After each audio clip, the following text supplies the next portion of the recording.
All right, guys, Vet here, ITG, Independent Traders Guild, and I'm going to show you how I trade data candles, CPI, PPI, FOMC, late in the day, announcement, NFP, and anything else that might move the market. Big jobless claims, unemployment numbers come out, or any press, and there's data takes over.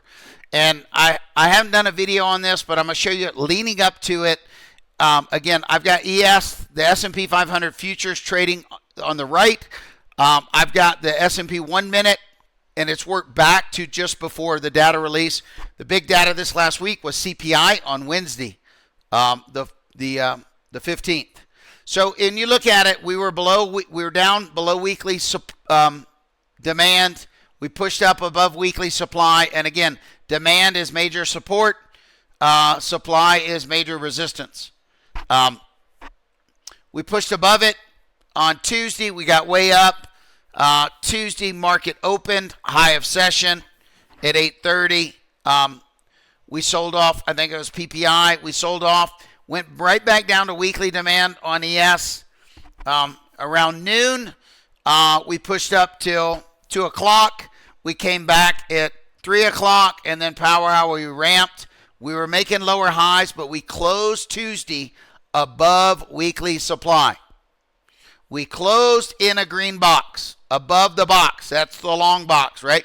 This is the weekly supply demand box. A close above it, we're typically leaning long. As you go into the early hours, this is telling you nothing but chop in here, right? But we're chopping above the weekly supply demand box, right? And so that's the first hint that, hey, if the market was going to sell off on data, we would not have made this late rally Tuesday.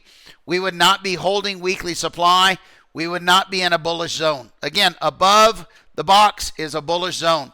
Below the box is a bearish zone, and inside the box is neutral. Theta wins. So I'm going to draw the first minute. I'm going to draw the fib structure, and again, if it's a green candle, go from top to bottom. So all I'm going to do is I'm going to try and zoom in here so you guys can see it. I'm just going to draw from top to bottom here. I don't have all the fib levels on here for ITG. I know we're missing something, but don't worry about it. So here's the 5 minute, and I'm going to walk you through kind of how we trade it, how I personally trade it. Again, find your own fit. Find what works for you and what doesn't. Maybe you need some extra lines in here. But I'm going to give you a quick synopsis of how the trade works. But we're going to do it over here in real time. And I'm going to show you with this structure how this can help me see and stay on the right side of a data mark. And how do people get these big 100, 200 point days in the market. So we're going to go here. I'm going to maximize this. And we're going to let the first minute play out. Okay, so here comes our first data. So we're well above weekly supply. We never came back down to it. So here is the first 1 minute. Okay, stop. Right there after the first 1 minute. And you're going to have to practice this a bit. Grab a fib tool. If you're doing TradingView, grab the top wick and draw top to bottom. Why? It's a green candle. Right? If it's a green candle, because from top to bottom, that's going to give me the 1618 extension if the market ramps. Well, if you draw it from bottom to top, your 168 is going to be way down here, which is fine.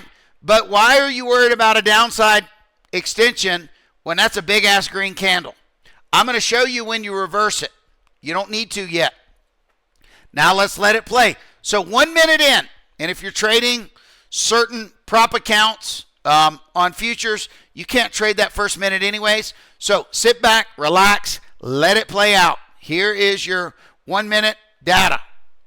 Now we get to the second minute. Now the third, now the fourth. Now we're at the 5th minute. So nope, let me go one more. Now we're at 8:35. Right here. So this is what I do. This is my way. ITG guys are going to learn this too. Now, the question is, of this 5 minutes, did we ever close below the 786? We did not. So Sir, no, sir. We did not. So I take that extension. And I want to remember that, 59.85. Matter of fact, let's just put a line here. I don't manually do it. I do it mentally. Let's put a line there. That's the 1618 of the 1 minute data. Now we're going to take the fib, and all we're going to do is we're going to drop it up to the top of 835. Now, if it goes even further, there's a new set of rules for that. So now this 786 is my zone. Everyone knows that the 618 to the halfback is the golden zone, right? If the market corrects back in here, as long as we hold this zone, institutions, once the market opens at 9:30, major ports, folks are going to be buying the dip all the way till back here. It's when we get down underneath here, folks aren't buying the dip anymore. So now we're just going to let it play minute by minute, and we're going to let it go and see if it goes to, now look at where the 1618 is. For the 5 minute, it's substantially higher than the 1 minute. Where do you think your first target is? The 1618 of the 1 minute, unless we get a close underneath this 786 line. So watch it. Probably going to come down and touch it. I don't even remember. But everybody gets horny for this, and they're aping in. You do not want to buy. Let me pause it right here. I tell everybody, you know, if this was the downside, you don't want to sell here. You're shortening the hole. Here, if you're above the data candle off the 5 minute, it doesn't mean we're not going to go up further. Matter of fact, let's see where we were at the 15 minute mark. Here was the 15 minute mark, and we didn't close below the 786. You could drag it up to the 15 minute, and probably should. I'm just going to leave it at the 5 minute for now. And the reason why I go from 1 to 5 is because we never got that close. There was no mean reversion at all. And so, again, to me, the data was a full 5 minutes. Buy programs fired for 5 minutes. One could argue that they fired for 15 minutes because we never retraced. Again, if you drag this, you're going to see it's going to change the numbers. Okay, so I'm just going to leave it at 5 minutes, 8:35, and let it play out. Again, longing above here early before the market opens is a recipe to lose your backside, lose your ass.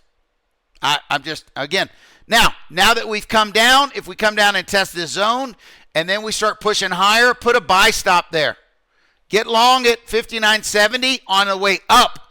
Don't buy it here because you're going to get stopped out 100 times. So you just wait and trade, and it's price action. There's a lot of statistical data that is telling us where we might probably go that you don't want to trade. Again, you got to learn to bridge the gap between the two. All I'm talking about here is just building out a fib structure so you're not wrong. When do you get short? You get short when we get closes down below the halfback. You get short when we no longer have acceptance above it. Everything above the halfback on this candle is by the dip. Everything underneath it is opening the door for us to go back and test the bottom of the data candle like we did the day before on Tuesday, the 14th, with PPI. So let's watch it. Now they're back to 70, not getting a close above it. Again, this is a false one, right? And so now the market makers know these lines. They have this stuff on too. You see how we push right up to it? And man, you're itching to get long. You're itching to get long for 85. And then boom, we go right back down to the 786. And again, this is an arbitrary Fibonacci number. Okay? It's not mine. I don't make this stuff up. I'm in a process of, hey, if we get above here, then we're going here. If we get below the 618, then we should not fail the 0.5, the halfback. If we hold the halfback, then we should work back to the top of the CPI data candle. That's the process. Have you ever had a need to short? No. If you wanted to short, you could short a failure of the data line. But again, did we fail here? Nope, you got short, you got stopped out. Did we fail here? Nope, you got stopped out. Don't be in a hurry. When do you want to get short? Well, you're going to have a much higher probability of success if you're short below the 59.35. And I don't think we ever go back down there. And so again, we're just playing it. And I know this video is going to run 10 minutes or so, but we're getting ready to hit the 1618, and now we're 950. So we're in RTH. So the rest of the market's open. Institutions wanted to buy down here, but they didn't get an opportunity to. There's the 1618. What time? So we hit the number at 10:02. And this was the 1618 of the 1 minute. In the first 30 minutes of the RTH, regular trading hours, after the bell, this should almost automatically be a short. I don't know what's behind. We're going to find out. I would short here. I think I did short here. No heat on a short yet. Little heat. A lot of heat. What time are we at? 10:20? And when I say a lot of heat, we're talking 92 from 86, so 7 points. Not getting above it. Price isn't getting accepted above it. And now we start making lower lows, lower high, lower low, letting it play out. You've got these fib structures sitting here. Are we going to come back to the CPI data, the top of the print, in RTH? Because this was RTH. It was actually below it during the regular trading hours as well. So it's just interesting to hit the 1618, and I think later in the day we're going to get back up and hit the 1618 of the 5-minute candle. And as you talk about where do I leave on runners, where do you get long, I don't know. There were a lot of us that were long going into the data because of, again, SPX was above weekly supply, ES was above weekly supply. Where Wednesday, SPX has not touched weekly demand, which tells us that our lows of the week are on Monday. Again, that's what the probability, the structure told us this week. Again, if you got short here, here's the failure of the data candle. And now to see how far it comes down, I don't even know. I'm on the 1 minute, so I'm going to pause it. I'm going to advance to 3-minute candles and just let it kind of move. But just watch the fib structures. Okay, they bought it here. They're buying it here. Back above the candle, the 1 minute data candle or the 5-minute candle print. This is it, back above it. If we get back above 59.85, you're going to want to be long. If you got shorts in here, this was a great short. It just didn't fire it till what time? 10:10. And you took about 6 or 7 points of heat. But you got paid, almost 30 points of profits if you took the heat in the face of a pretty expansive trend up day, but the trend up day was pre-market. So since the market opened, we're just in a range. Right now it's pushing the top of the range. What did we say earlier? We failed it. If we get back to that 1618 on the 5-minute or the 1 minute, you're going to want to be long. Again, if you got long in this zone, we reclaimed it. We retested. Once we reclaimed it a second time, here's your entry long. And boom, you just printed another 15 ES points. And now you're just watching price action. Are we going to go below this zone? And we're coming into the close. Now we're at the close of the day. Right? And so power hour, we hit a high at what? 326 Eastern. And that was the high of the day. We never made it up to the 1618 on the 5-minute. We will later in the week. But so what I do, just to recap it real quick, what I typically do is I work the 1 minute.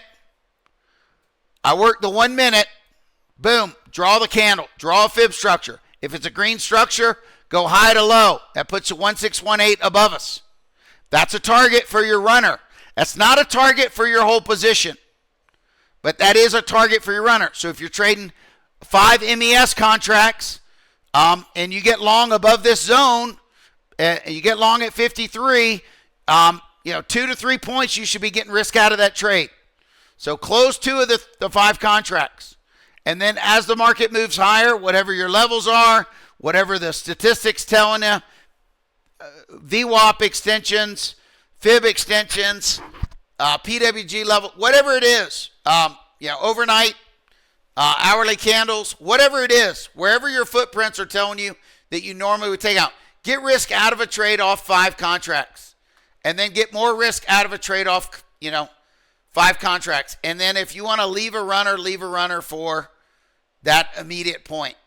And again, it's the easiest way to do it and not go, oh my God, that's a huge green candle. We're going to come back and retest the bottom. Well, we're going to come back and retest the bottom in the first 15 to 30 minutes when we take out the half back. If we don't take out the half back, everything above here, you're long. Everything underneath here, you're flat. You're not long. If we get down, to me, this zone between the 382 and the 618 is noise. It's buy the dip until that breaks. It's chop. If we get acceptance underneath the 382, we come back and retest the point, the half back. Can't get above it, then that opens the door for us to go retest the whole candle. So 15 minutes. Sorry this took a little bit longer, but that's how I trade data candles, PPI, CPI, NFP, FOMC minutes, and then anytime J Powell's speaking early. That's all I got, guys. Peace.